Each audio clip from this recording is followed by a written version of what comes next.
दोस्तों, आज की कहानी है शादी के बाद मायके जाने के लिए भी इजाजत की जरूरत क्यों पड़ती है। दोस्तों, कहानी शुरू करने से पहले अगर हमारे चैनल को सब्सक्राइब नहीं किया हो तो कर लीजिए ताकि आपके पास पहुंचे हर रोज नया वीडियो। एक झटके से माई की नींद खुल गई। कार का पहिया सड़क पर किसी गड्ढे से होकर निकला था। माई ने हवा से चेहरे पर बिखर आई बालों की लटों को होले से पीछे किया, फिर थोड़ा सरक आया, पल्लू सिर पर ठीक से रखा। बंगल में बैठी सासू जी भी शायद नींद के झोंके में थी, पर शायद उनकी नींद गहरी थी तो थोड़ी माई पर लुढ़क आई थी। मारुति 800 कार की आगे की सीट पर देवर मयंक कार चला रहा था। बंगल में ससुर जी तने हुए बैठे थे।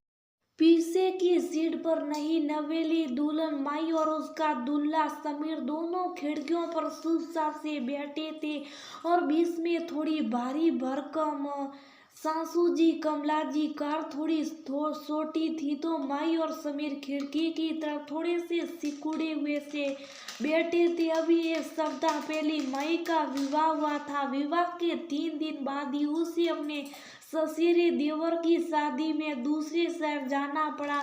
वहां की शादी और फंक्शन निपटा कर वापस लौट रहे थे। जब माई शादी में रवाना हुई थी तो बहुत ही सुलबुली बातूनी खुश मिजाज लड़की थी। सास ससुर को ऐसी नई नवेली दुल्हन का बात करना, हंसना बोलना पसंद नहीं आया। बहू थोड़ा ठीक से बैठो, ऐसे सबके सामने बोलते नहीं है, हंसते नहीं है, अपने सिर का पल्लू ठीक करो। वहां भी शुभ साफ रहना, जब तक कुछ पूछा ना जाए बोलने की जरूरत नहीं है, थोड़ी नजाकत और शर्म होनी चाहिए। ये तो नई नवेला दुल्हन हो, ऐसे हंसी मजाक बासी शादी के बाद अच्छी नहीं लगती। और पूरी शादी में माई अपने रिश्ते की सास लोगों से घिरी बैठी थी, अपनी तरह की घर की अन्य बहुओं के साथ काम में व्यस्त थी। समीर को तो उसे देखना भी नसीब नहीं हुआ। पता नहीं शादी में पुरुष अलग अलग ही थे, उनका रुकना अलग, खाना पीना अलग। ऐसा कभी होता है क्या? मोबाइल फोन भी नहीं हुआ करते थे। पूरे दिन भर में समीर की 1-2 बार झलक देखने को मिल जाती थी, पर उसने भी समीर ऐसे नजरे सुराता था और भागता जैसे भूत देख लिया हो। शुरू में तो माई को हंसी आती, पर बाद में जलाइट होने लगी थी। अरे शादी के क्या पति से बात भी नहीं कर सकती। पूरे रास्ते सासू जी दोनों के बीच में बैठी थी, भारी भरकम साड़ी, ऊपर से पल्लू और सबसे बड़ी परेशानी शुभ बैठना। फिर भी बीच बीच में कभी माई बाहर के नजारे को देखती या ऐसी कोई बात छेड़ती तो सासू जी उसे आंखें दिखाती। बहू शांति से बैठो, पापा जी को पसंद नहीं है। खैर शादी से लौटते हुए थकान की वजह से नींद लग गई और अब झटके से नींद खुली तो बाहर देखा सब कुछ जाना पहचाना था।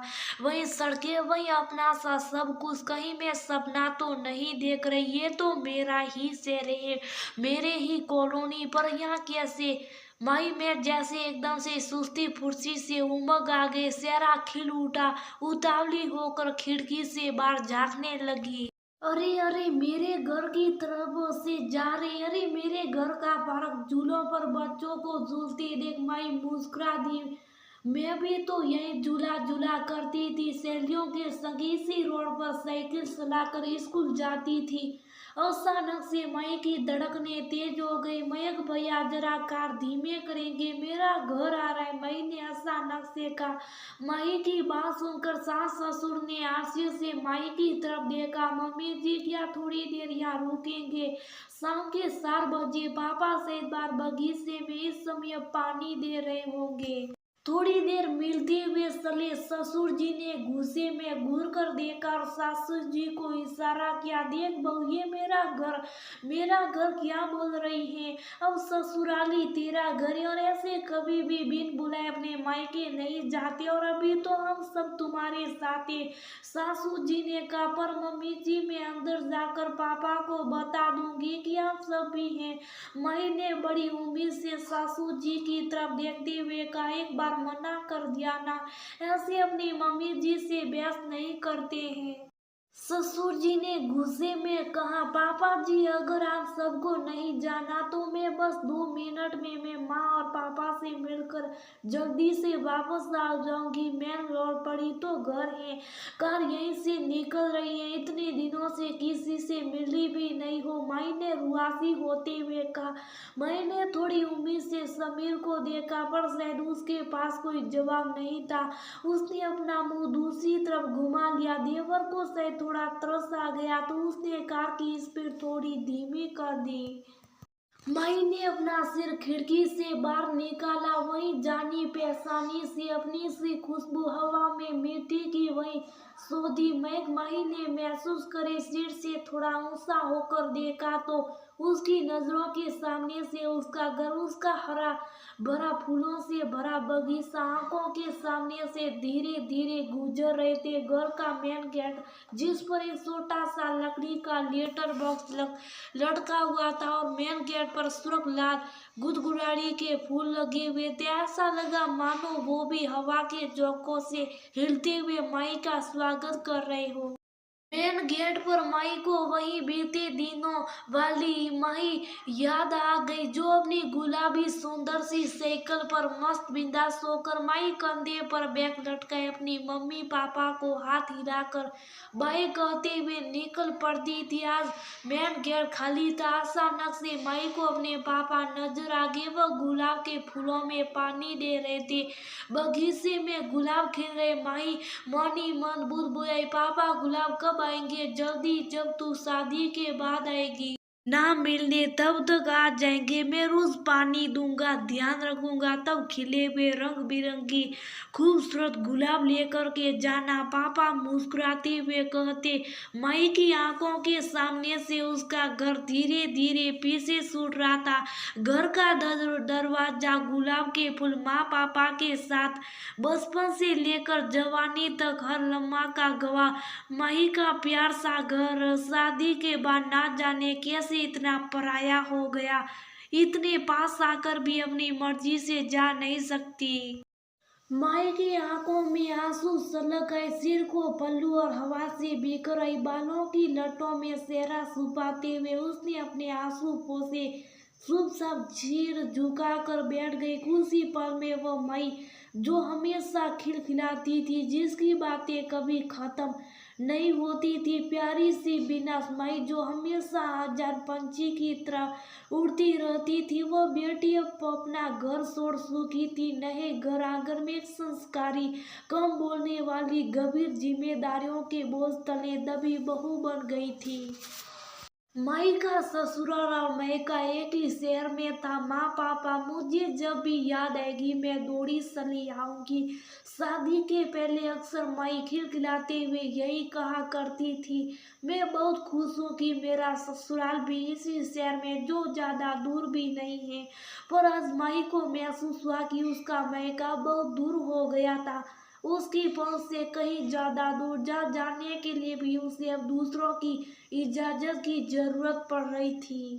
थोड़ी देर बाद कार माई के मायके के पास ही ससुर जी के मित्र के यारों की बिना सवाल के माई चुपचाप सिर झुकाकर अपने सास ससुर के साथ उस घर में चली गई। सभी लोग हंस रहे थे, बातें कर रहे थे, पर माई बिल्कुल खामोश थी। पिछले 7 दिनों में जो माई हंसने पर, बोलने पर, बातें करने पर बार बार डांट खा रही थी, बार बार ताने सुन रही थी कि ना जाने कब सीखेगी।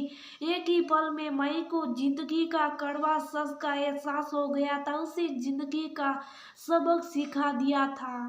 मम्मा क्या हुआ, आप उदास क्यों हो गए? आप सो गए थे? कोई बुरा सपना देखा क्या? माई की बहू रीवा ने पूछा। कुछ नहीं, बस ऐसी अरे माँ देखो आपका घर आ गया। मेरा घर। माई आरसी से बाहर देखने लगी। हाँ मेरा मायका। बेटे आकाश ने मुस्कुराते हुए कार रोकी। हवा के झोंके से हिलते हुए गुलदाउदी के फूल आज भी माई के स्वागत में बिखर हुए थे, पर बगीचे में गुलाब नहीं थे, क्योंकि अब ना वो समय था ना गुलाबों की देखभाल करने वाले वे हाथ। शादी के बाद कुछ महीनों बाद ही माई के माता पिता का देहांत हो गया था, और माई अपने माता पिता से मिल भी नहीं पाई थी। दिल में एक गुस्सा, अनके दर्द और पीड़ा से दिल भर गया था। कभी दिल से ससुराल वालों से जुड़ी नहीं पाई, बस चुपचाप खुद को भूलकर जिम्मेदारियां निभाती रही। नहीं रीवा, वो उन दिनों की बात थी जब यहाँ आने को मन करता था तो चाहकर भी नहीं आ पाती थी, और आज जा रही हूँ पर मन नहीं करता। जाने वाले तो चले गए, भाई भाभी और उसका परिवार है, पर रिश्तों में भी अब समय के साथ थोड़ी दूरियां आ गई हैं, औपचारिकताएं हो गई हैं। महीने का आकाश ने कार स्टार्ट करी। रीवा, मुझे घर ड्रॉप करके तुम अपनी मम्मी पापा के यहाँ मिला आना। महीने मुस्कुराते हुए कहा, माँ बातों में जाती रहती हूँ जब मन करता। मेरी जैसी सास होगी किसी की जो मुझे मायके जाने को कहती रहती है, पर आपको छोड़कर जाने का मन ही नहीं करता। सच में कितनी खुश नसीब हूँ मैं, जो मुझे इतना प्यार करने वाली माँ मिली। लगता ही नहीं है कि ये मेरा ससुराल है, ऐसा लगता है मेरे दो दो घरे। रीवा ने खिलखिलाते हुए कहा। माई की आंखें सलसलाई, हंसती मुस्कुराती बातें करती अपनी बहू को देखकर माई को एक सुकून और शांति महसूस हुई। आज माई के दिल का दर्द अपनी बहू को देखकर कम हो गया था। एक बहू को अपने मायके अपनी मर्जी से जाने देना, इतनी छोटी सी बातें, छोटी सी खुशी को लेकर आप बहू के रूप में बेटी पाल लेते, और इस छोटी सी खुशी को सुनकर एक पूरा इंसान बदल जाता है, पूरी दुनिया बदल जाती है। बहू फिर भी बहू को कहाँ रह पाती है। दोस्तों, मायका हर लड़की के दिल के बहुत करीब होता है, जहाँ उसने बचपन से लेकर विवाह के पहले तक का अपनी जिंदगी का हर पल गुजारा होता, बिताया होता। क्यों एक लड़की को बहू बनते ही जिम्मेदारियों में दबा दिया जाता है? क्यों उसे अपनी घर जाने के लिए इजाजत की जरूरत होती है? ऐसी बातें अब उन दिनों की बातें हो गया। समय बदल गया तो विचार और नजरिया भी बदल गया, पर फिर भी कुछ घरों में यही बातें, यही रिवाज, यही नजरिया आज भी बरकरार है, जहाँ बहू को मायके जाने पर किसी ना किसी तरह से रोका जाता है, टोका जाता। आपको क्या लगता है, मायके जाने के लिए एक बहू को इजाजत की जरूरत है क्या? शादी के बाद मायका इतना पराया हो जाता है?